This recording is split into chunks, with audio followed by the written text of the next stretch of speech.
projet Easy Fongep, la paix vue par les jeunes, nous avons réalisé une vidéo afin de valoriser la paix et le devoir de mémoire en Europe.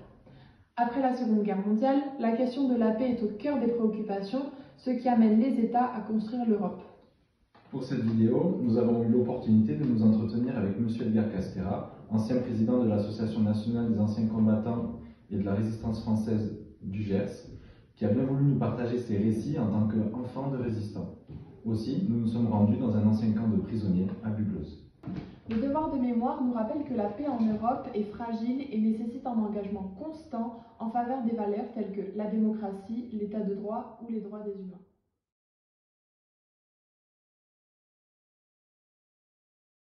Eh bien, nous allons parler donc du devoir de mémoire et nous allons préciser les deux termes, à savoir qu'est-ce que le devoir et qu'est-ce que la mémoire dans le cas qui nous concerne.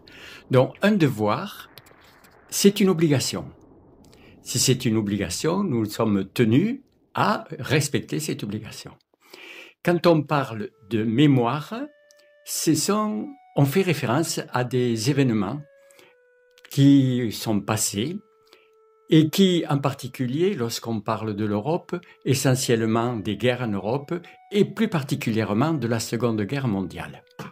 Donc, personnellement, je me suis engagé dans ce devoir de mémoire car j'ai une famille qui était engagée dans la résistance et je pense que je me devais de continuer à porter leur engagement pour un monde plus juste, en paix, pour une Europe dans laquelle on ne connaîtrait plus de guerre.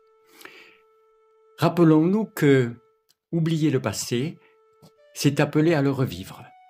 Donc, à nous, les générations de mon âge, on va dire, de porter ce devoir de mémoire, c'est-à-dire se souvenir de ce qui s'est passé et transmettre aux jeunes générations.